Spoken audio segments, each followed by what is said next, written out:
You thought there was only 10 Marvel teams stronger than the Avengers? Nah-uh. Here are 10 more. That means we are in the top 20, baby! Welcome back, Nerd Squad. It's me, Amanda. What Marvel supervillain team do you think stands the best chance against the Avengers? Number 10. Gamma Corps. Not to be confused with Gamma Flight, the space program, or the other Gamma Flight, Alpha Flight training team. The Gamma Corps are actually made up of various different Gamma mutates, who basically were initially brought together to be used in hunting down the Hulk, believing him to be responsible for their fates and their mutations. They later learned, however, the truth and ended up turning on the Illuminati as a result. Team members included General Riker, their initial leader, Timothy Wilkerson, known as Prodigy, Gray, Griffin, Mr. Gideon, and Mess. While they were rescued by the Hulk from a Hulk AI and later depowered, I would say that at their height they could stand a chance against a more classic Avengers roster. And friends, before we move on to our next spot on this list, if you love what we do here at Top 10 Nerd, why not show us you love us by giving us a thumbs up? Number 9. Thunderbolts. The Thunderbolts might not be as good at teamwork in some cases, but they are definitely more interesting than the Avengers when it comes to their story, and despite being initially made up secretly of a group of villains led by Baron Zemo, the public even came to accept them as heroes. Over the years, their lineup has changed dramatically, and currently they are actually more of a mishmash of like less heroic folks and more heroic folks, although the fact remains that the Thunderbolts has always remained a more heroic, at least at heart, or at least anti-hero based team. One of their current members also happens to be Spectrum, aka Monica Rambeau, who is known for packing a punch. Number 8. Titans 3. Titans 3 is a group that is similar but different to another one I had on part 1 of my list. It is basically the Defenders, sort of, but also may predate the Defenders, I believe, in terms of their appearance. The Titans 3 only appeared in a couple of issues of Submariner back in the 70s, making their first appearance in issue number 34 and their last in issue number 35. This team was led by Namor the Submariner and was brought together to save the world, as many great superhero teams have been brought together in the past. Joining Namor were the Hulk and the Silver Surfer, so no Doctor Strange here, but still a very powerful team I think, even with only 3 of them. Number 7. Star Masters. Probably not a team you get to hear about often, I'd think, on YouTube, so let me get you up to speed here. Star Masters were brought together by the accusation that Quasar was guilty of murder, having believed to have massacred basically a bunch of people on a starship. Those that made up the team were the ones who believed him to be innocent. I also just love Wendell Vaughn and feel like we don't really get to talk about him too much on the channel for how powerful he is. Probably because Wendell, aka Quasar, isn't super prominent in the comics anymore these days, especially not Wendell as Quasar, because now we also have Avril. However, Wendell has appeared in the Guardians of the Galaxy series in recent years. While Quasar was obviously on the team, so was Beta Ray Bill, Silver Surfer, Morphex, and Zenith. After Quasar was proven innocent, the team became more focused on maintaining peace throughout the cosmos, basically like OP cosmic peacekeepers, which I also just love as a team idea. Number 6. Transformers. Well, it's weird to think of the Transformers as a Marvel team, since, you know, they are with Hasbro. Marvel also happens to be the place where they kinda got their comic book start. And recently, IDW did lose the rights to the comics for Transformers. Although it's lucky for Marvel, and I do love their work, it is a little sad because I was also actually interested in the IDW Transformers stuff, which I guess I could go back and read. Or well, I guess they can't reprint it, so I'd have to find old stuff.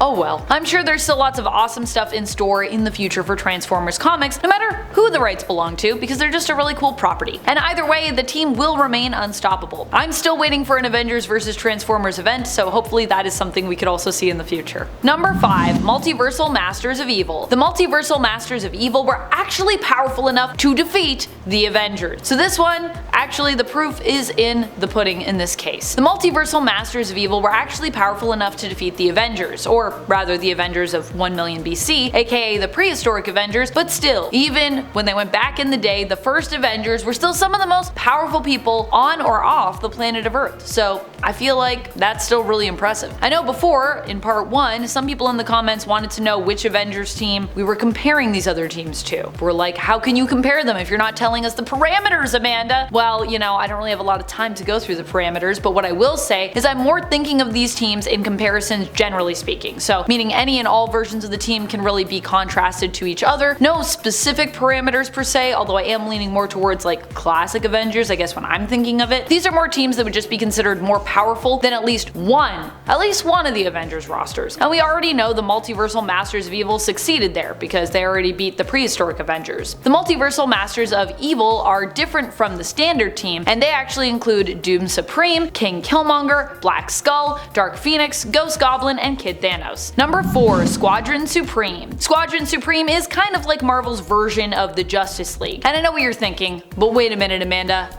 I thought the Avengers was like Marvel's version of the Justice League. Well, yes and no. The Avengers team doesn't really have powerhouses in the same way as the Justice League does, and Squadron Supreme kinda does that a little bit better than the Avengers does, if we're comparing. Marvel even went so far as to rename the alternate reality version of them that also appeared in 2021's Heroes Reborn event the Squadron Supreme of America. Get it?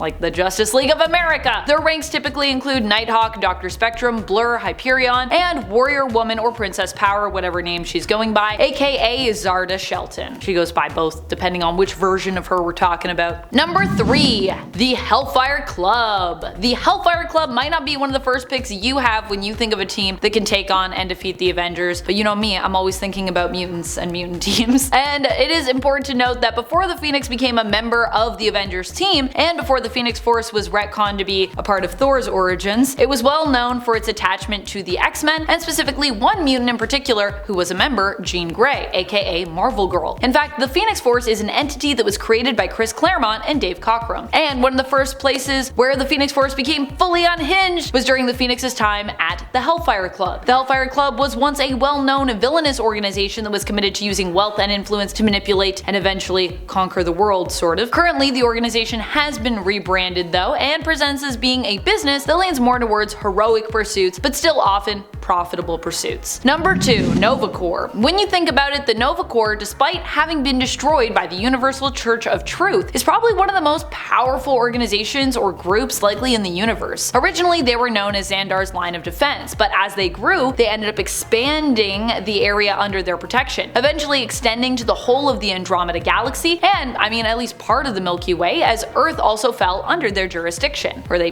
decided to take it under their wing. And while yes, as of Annihilation Scourge, they may be gone right now, with only Richard Rider as Nova surviving, it's more than likely that we will eventually see them return in the comics at some point. And usually when we do, I mean, they're just really powerful, so we should acknowledge that. Number 1. Elders of the Universe. The Elders of the Universe are some of the oldest beings to exist out in the universe. In fact, they are so old that in some cases their origins remain a mystery to us to this day, lost to time. They don't always work together, preferring sometimes to kind of do their own thing, but when they do end up joining forces for anything, they're also pretty unstoppable. They have worked together to take on Galactus and were for a while holders of the Infinity Stones back when they were known as the Infinity Gems in the comics. And in fact, I feel like if they came together to protect those, maybe Thanos would have never taken them? I don't know. Among the Elders of the Universe are the Challenger, the Champion Trico Slatterus, Ego, the Living Planet, the In-Between, the Collector, the Grand Master, the Profiteer, and Lady Karina Korvac, the wife of one of the Avengers' greatest enemies, Korvac. There's also a lot more of them out there than we know, which means if they were to all assemble, it would likely be a scary time for just about everyone else in the Marvel Universe. It would be pretty scary. And that's all the time we have for today, my friends. Thank you so much for joining us here. I will see you in the next video, but until then, you stay nerdy, YouTube. Bye!